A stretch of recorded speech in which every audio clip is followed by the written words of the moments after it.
జయంతి శుభాకాంక్షలు. పిల్లలందరికీ నా యొక్క ఆశీస్సులు.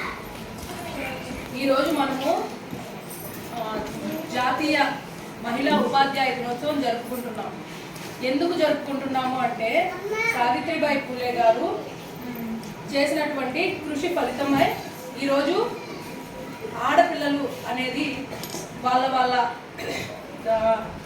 స్థాయిని వాళ్ళ గొప్పతనాన్ని చాటి చెప్పుకోవడమే అనమాట. చూడండి, సావిత్రిబాయి పూలే గారు చాలా చిన్న వయసులోనే 9 ఏళ్ల వయసుకే పెళ్లి అనేది జరిగింది. జ్యోతిరావు పూలే తన భర్త పేరు. ఆయన వయసు కూడా 13 సంవత్సరాలే అనమాట. కానీ జ్యోతిరావు పూలే గారికి చదువు అంటే చాలా ఇష్టం ఉండేది. ఆయనకున్నటువంటి ఆ యొక్క శ్రద్ధ వల్ల సావిత్రిబాయి పూలే గారు కూడా చదువుకోవడం అనేది జరిగిందనమాట.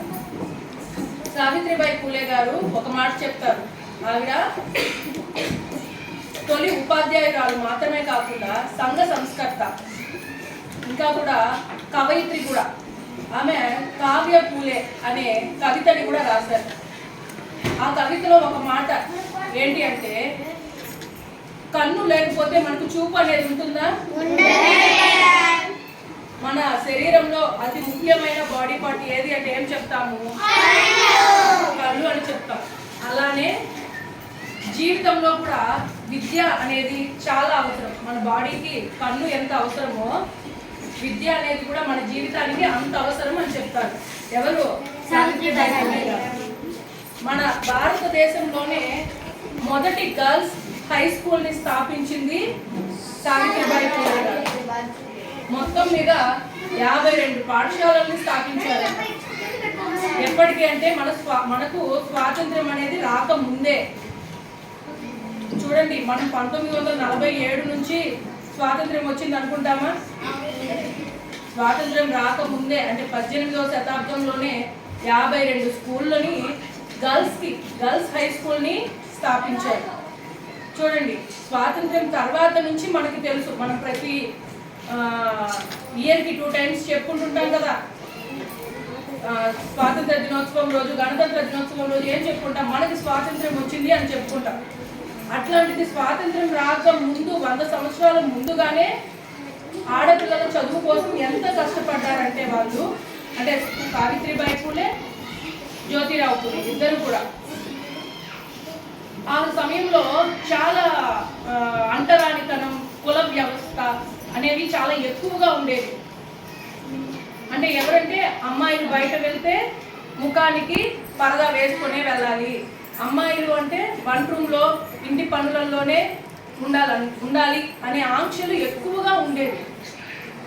కానీ జ్యోతిరావు పూలే తన చదివిన పుస్తకాల వల్ల, అంటే ఆయన జెంట్ కాబట్టి చదువు గురించి తెలుసు కాబట్టి ఎక్కువ కృషి చేశారనమాట.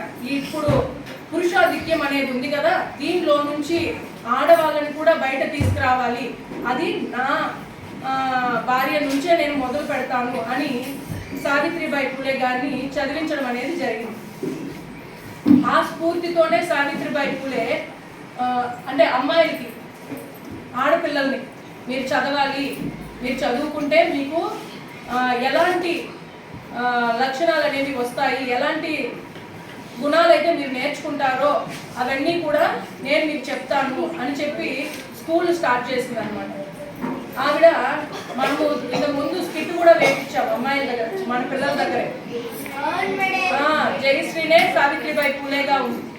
ఆవిడ సావిత్రిబాయి పూలే గారు స్కూల్కి నడిచి వెళ్ళే దారిలోనే, అంటే ఇప్పుడు చెప్పాను కదా కుల వ్యవస్థ అని, అధిక కులానికి చెందిన వాళ్ళు చాలా అవహేళన చేసేవాళ్ళు. ఆవిడని తప్పు మాటలు మాట్లాడము, దూషించడము, ఏం వెళ్తుంది చదువు చెప్పడానికి అని చెప్పడము, అట్లాంటివి చాలా జరిగాయి. అలాంటి అవమానాలని ఎంతో,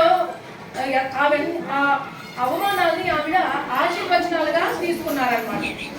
మాటలతోటి ఆమె లొంగట్లేదని చెప్పి చేష్టలు, వికృత చేష్టలు, అంటే ఎలాగా పేడ నీళ్ళు పైన కొట్టడము, ఏం వెళ్ళి చెప్తుందిరా అని చెప్పి ఆవిడ బట్టలన్నీ వెళ్ళేటప్పుడు చాలా నాశనం చేయడం, అట్లా చేస్తే కూడా ఆవిడ ఏం చేసేవారు, తిరిగి వాళ్ళకి ఏం సమాధానం చెప్పకుండా నా పని నా వృత్తి ఏంటంటే నేను ఆడపిల్లల్ని చదువు చెప్పి వాళ్ళని మంచి సన్మార్గంలో నేను నడిపించడమే నా బాధ్యత అని చెప్పి వాటిని కూడా లెక్క చేయకుండా వెళ్ళి ఆవిడ పాఠాలు చెప్పుకొని తిరిగి వచ్చేవారు అనమాట. అది మనం ఇంతకు ముందు ఒక నాటికలోనే మనం చూసాం.